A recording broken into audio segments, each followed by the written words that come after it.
Our topic today is about censorship and its relation to it with the Quran.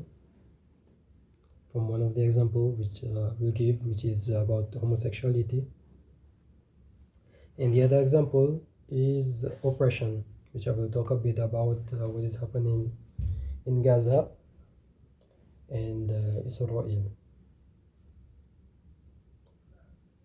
So the first one, which is homosexuality.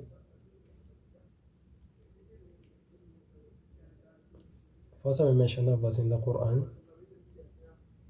Allah says, ولوط إذ قال لقومه أتأتون الفاحشة وأنتم تبصرون أئنكم لتأتون الرجال شهوة من دون النساء بل أنتم قوم تجهلون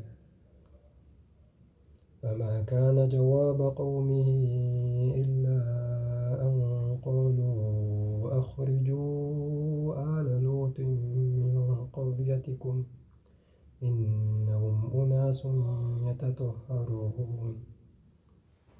So it says,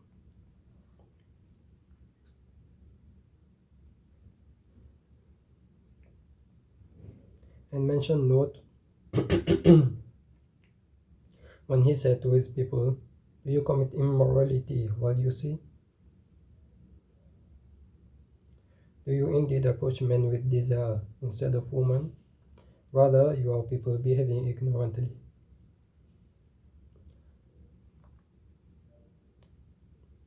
There was no other answer given by his people except that they said, drive out the family of Lot from your city. Verily, they are people who want to be clean and pure. So they wanted to remove the family of Lot because they wanted to remain clean and pure. So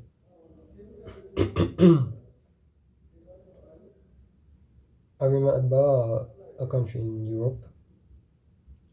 If you want to remain clean and pure and you want to prevent your kids from being affected by the impurity that they teach in the schools, they will remove you from the country, but they will kidnap your kids. So this is the extent where they want. So if you want to call to good character and purify yourself, and also to go against oppression, which I will mention later, you'll see your channel being banned or being removed, or they can implement shadow ban, which less people will be able to view your content, or you may even lose your job, and we have seen this in the past. So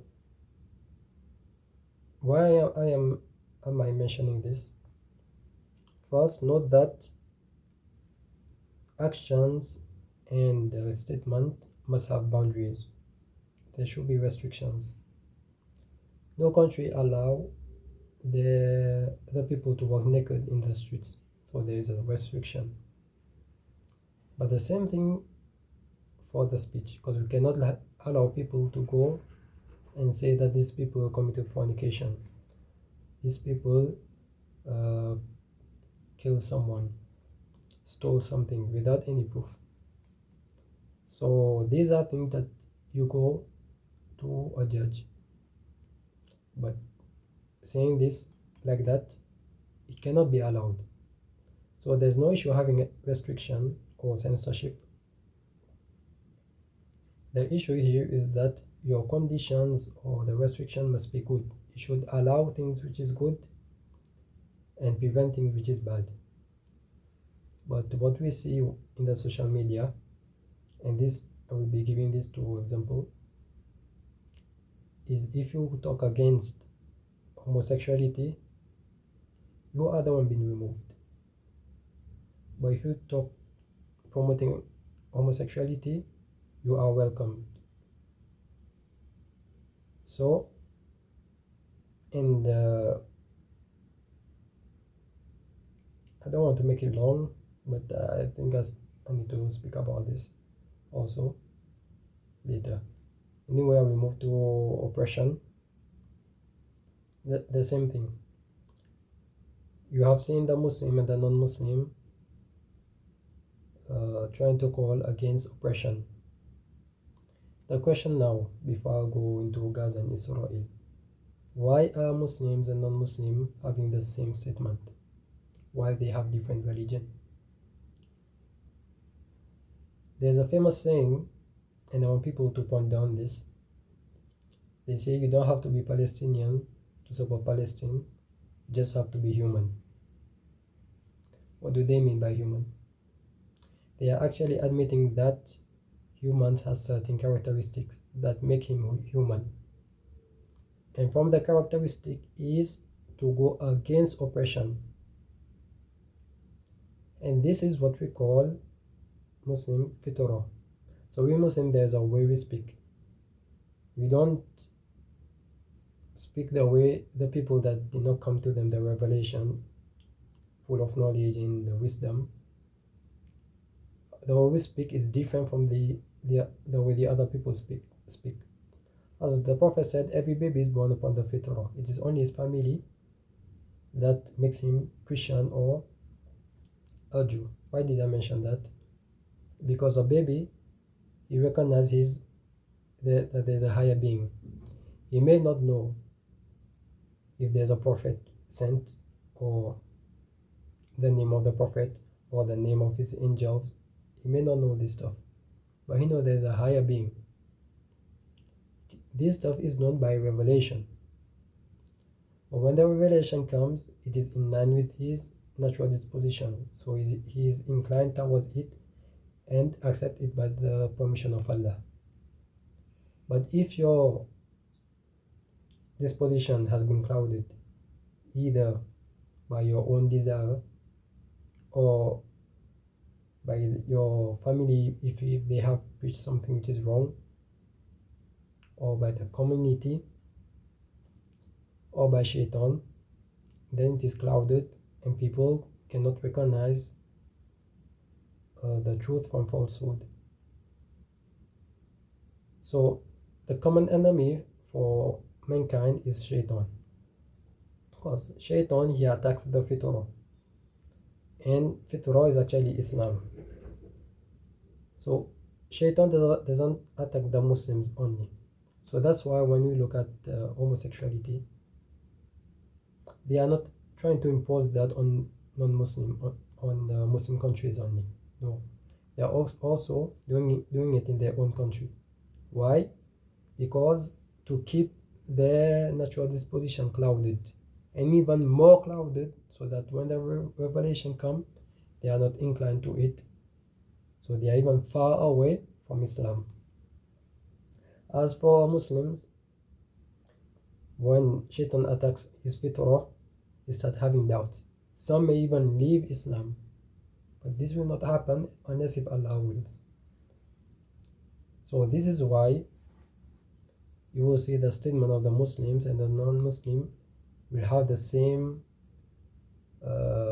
message at certain things, and one of them is to be against oppression. So when we see that some people on their social platform is talking something that will help the Palestinians, you see them being blocked or having a shadow ban. But if you talk about you speak on the opposite side, and those are people who have clouded their natural disposition with desires and false information, you see their account remain. Now, since before I mentioned about it is important to have these restrictions,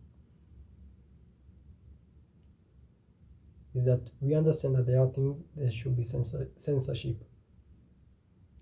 but we are talking about the people who call themselves, we promote free speech, and they try to downgrade the Muslim countries, saying that we cannot even speak. No, we can speak, but we only speak things which benefit the people. Even though there are some Muslims, they wanted to have the characteristic of the non-Muslims.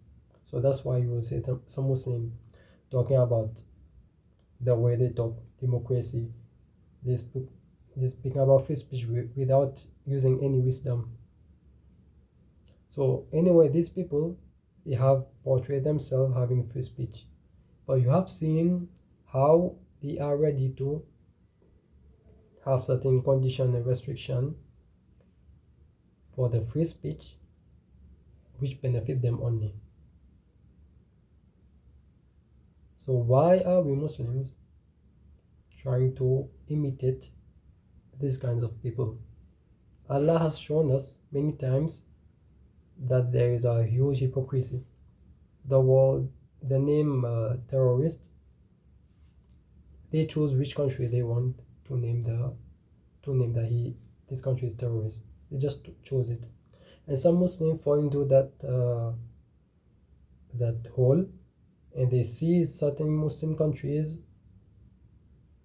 not having good manners because he's busying himself listening to this kind of people, the media, or watching films that portrays the Muslims in a different manner. Now I want to move to another topic. It's about the people who call towards going against the ruler.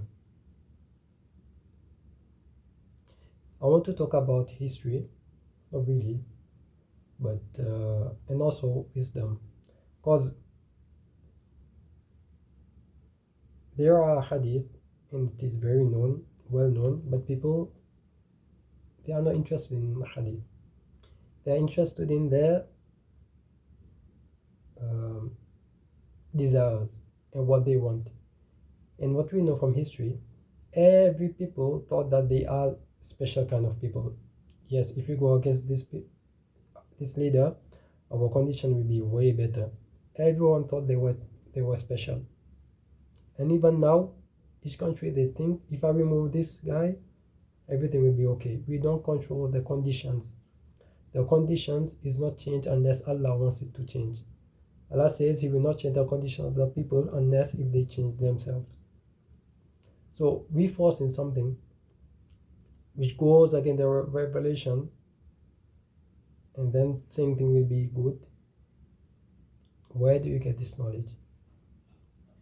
But since I want to talk about wisdom, let's talk about the reality. And we have recently an example for that, without naming country. If a people go down in the streets to remove that leader, if they are able to remove it, what will happen? You have invited the non-Muslims to come and arm certain people because they want their own benefit. And it's not only non-Muslim who will do that. Also from other Muslim countries, they will arm a certain group to get their own benefit, maybe, and Allah knows best. But this is what we have seen in history. What will happen? Chaos. The people who live there will be killed. Some of them will have to emigrate to other countries. So, and I've seen, cause I've seen many people talk about this in America, in other countries. This is the reality, what is going to happen. Before this, I'm just throwing it out there. Before telling Muslims to do that, why don't you go against your cause? Your rulers is not Muslims, right? Muslim, right? Why don't you go there and force them to remove the soldiers in the Muslim countries? If you want to go against a Muslim country, go first against the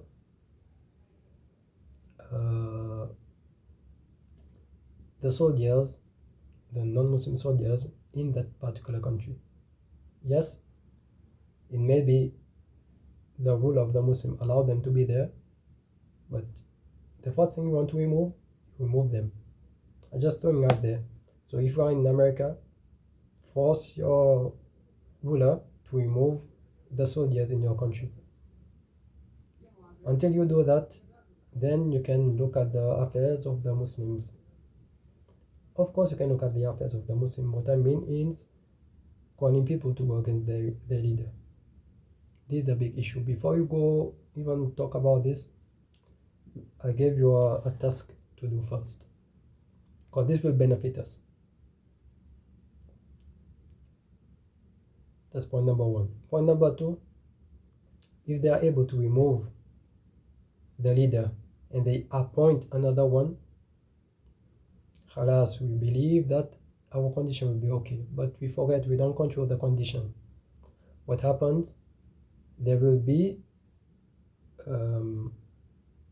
division in that appointed person, which will cause, because there's an example which is happening, which will cause them to fight against each other. And the people who live there, not all of them went down in the streets, but when the punishment comes, it comes on everyone. So even the people who did not participate, they see themselves going again away from their own country because of what the other people have done going against the first leader. So I wanted to mention that because this is something very important. This is the reality what will happen. It will happen in any country from the Muslim country. If you remove any ruler right now and he's a Muslim, you will see other countries getting inside. Where do you think rebels get weapons where to buy, and they are not in the government? Who is giving them? So it could be for the non-Muslim giving them and not Muslims. So everyone is trying to search for his own benefit. So as long as a Muslim country has a leader, don't call people to go against it, because we have history and we know from the wisdom what will happen. Once he's removed, every country will come and meddle in there, and this will hurt the people. So this from the wisdom. There is hadith I did not mention. Many people have mentioned this hadith, but it seems that they have a way of going around. Now we mentioned hikmah and what we have seen from history and what we have seen today. I hope by combining these two, using the revelation and Allah actually showing you things in front of you, maybe it will change your way of seeing things. Now, I don't mind for someone due to emotion, he spoke. He went against the revelation. He was not able to contain himself. No issue. This may happen, as there's a hadith whereby someone who is strong is someone who can contain himself when he's angry. So maybe you might say something and you are emotionally affected and you say something, but at least in the end recognize where you went wrong. So these are the topics I wanted to mention. وجزاك الله خيرا. السلام عليكم ورحمة الله وبركاته.